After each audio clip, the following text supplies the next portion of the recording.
بسم الله الرحمن الرحيم. سبحانك ربي لا إله إلا أنت، سبحانك إني كنت من الظالمين. فيديو النهاردة فيديو تحفيزي ليكم، علشان تحققوا هواياتكم في بيوتكم. روتين صباحي مصري جديد للست المصرية، روتين تحفيزي فوق السطوح.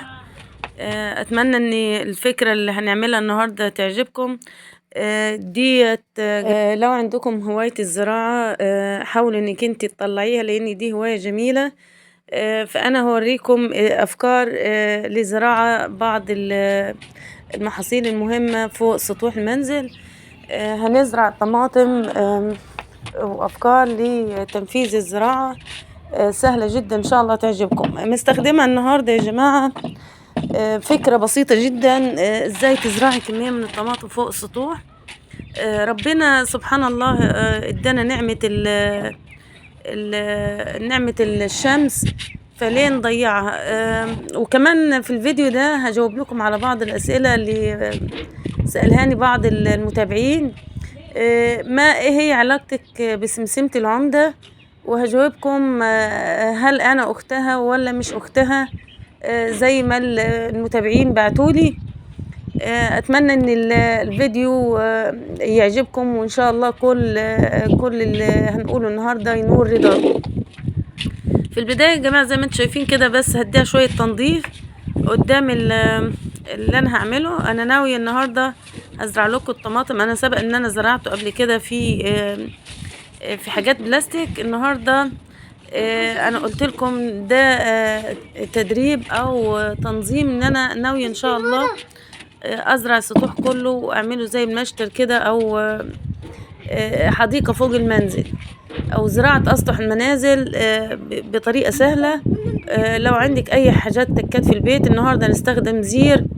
انا جبت الزير والله العظيم يا جماعه، رحت اجيب الحامل بتاع الزير، لقيت الحامل اغلى من الزير نفسه، عامل زي المسرحيه بتاعت سمير غانم بتاعت المتزوجون.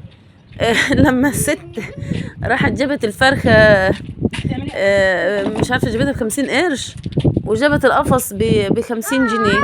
فانا رحت اجيب الزير، لقيته مشتريها بحوالي ب20 جنيه. رحت اشتري القفص او الحمل بتاعه، لقيته ب100 جنيه. فقلت طبعا مكلف خالص بالنسبه ان انا ازرع حاجه كده فوق السطوح. لو انت فكره الزير ده فكره جميله خالص. الزراعه جوه الاواني الفخاريه بتبقى جميله خالص يا جماعه، وكمان صحيه خالص للنبات. فلقيته مكلف، ففكرت بقى، قلت ايه، انا مش هشتري الحامل بتاع الزير، لكن انا هعمل له حامل كده بالطوب، يعني اختراع وابتكار مني يعني.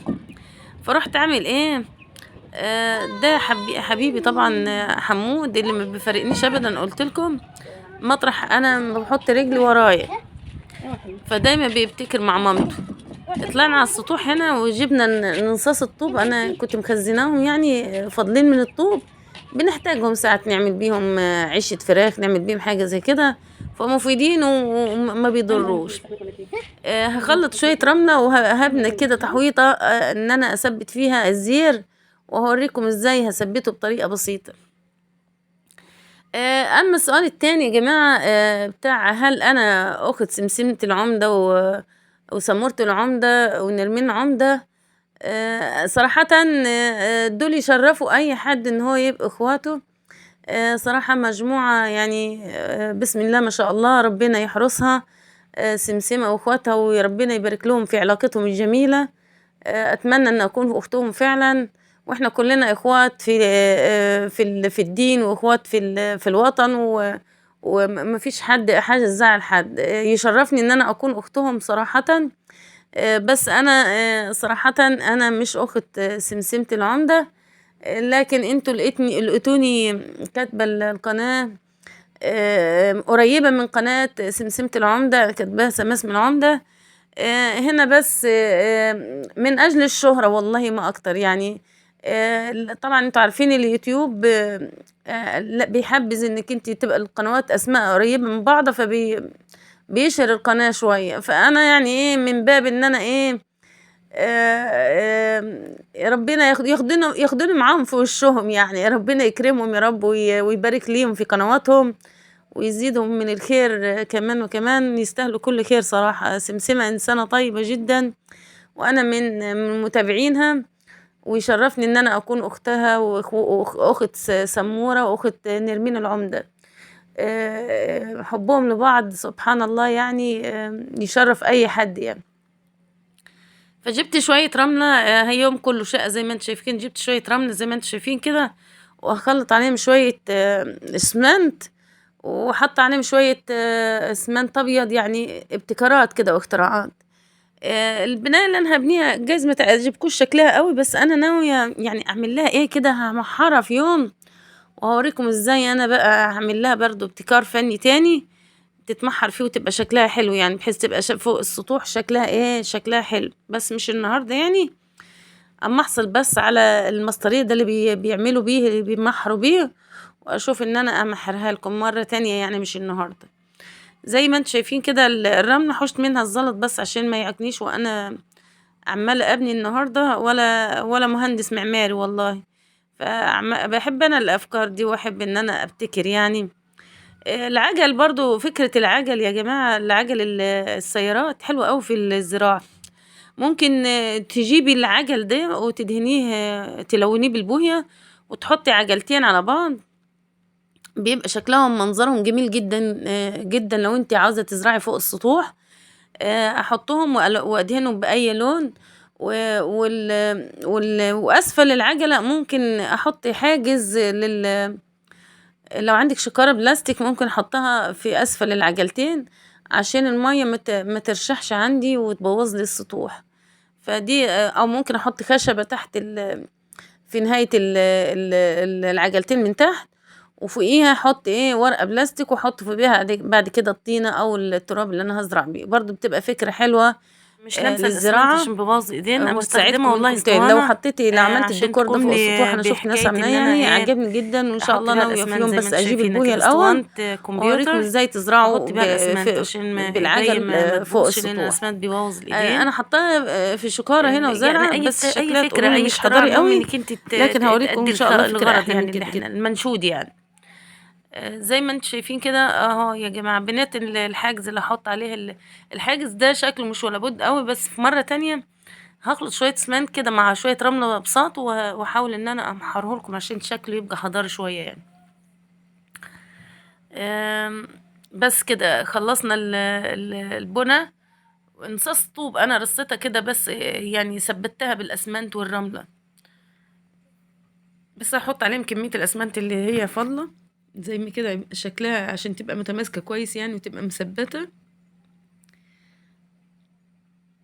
هنتعلم البنا اهو، معلش يعني نعمل ايه على كبر يعني والله.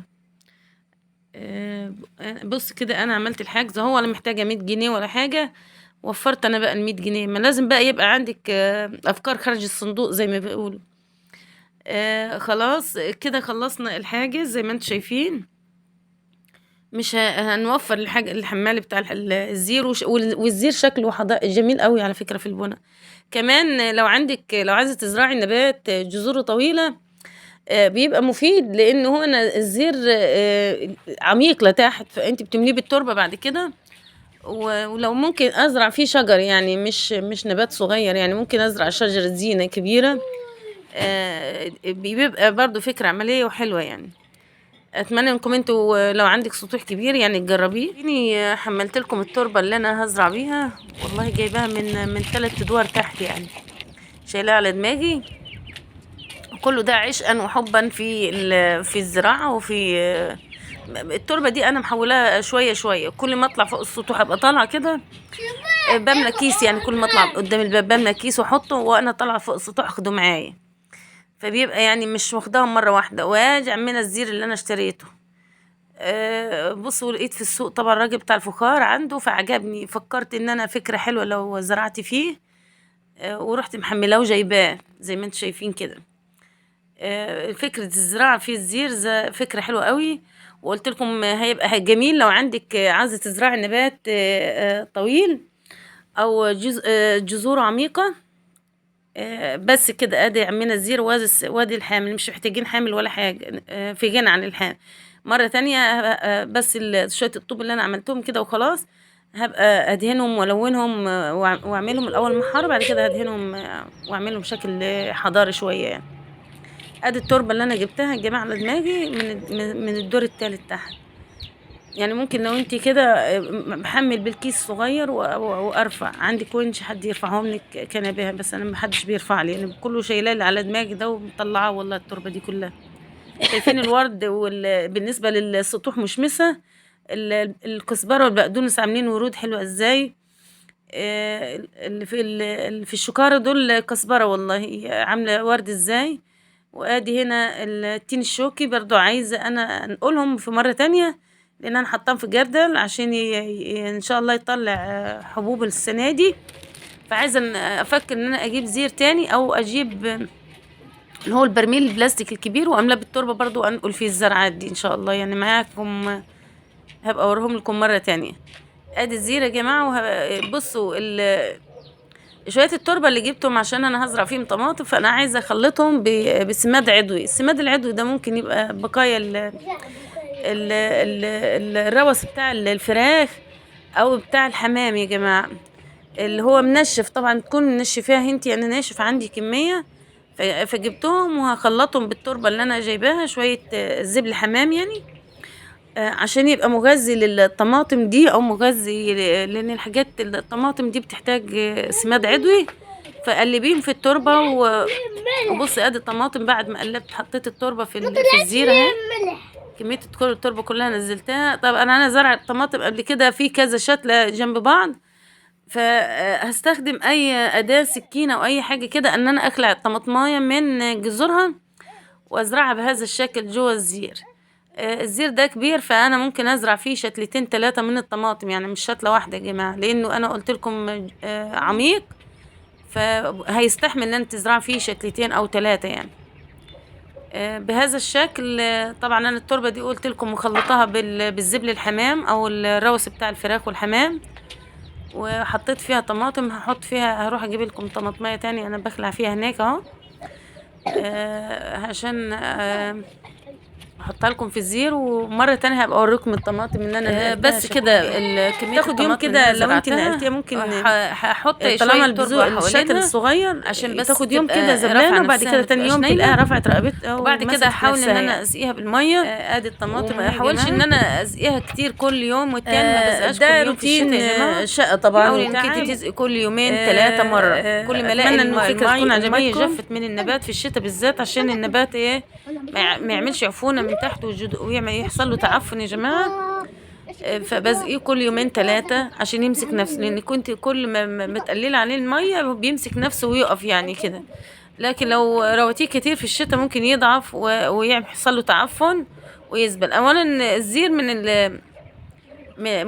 مفيد جدا في الزراعه، لانه لو في كميه ميه زايده يا جماعه فبيعمل على نتح الميه دي او تصفيه الميه دي بره، او الميه بتبخر منه، لان هو ايه في زي الثقوب كده في الميه الزايده بتتبخر منه، فهيبقى مفيد جدا في الزراعه. حاول انك انت تزرع في اواني فخاريه، لو حاجات بلاستيك حاول انك انت تخرميها عشان تديك نتيجه حلوه. وادي الطماطم اللي احنا زرعناها يا جماعه، شايفين شكلها جميل خالص. الطماطم دي انا طبعا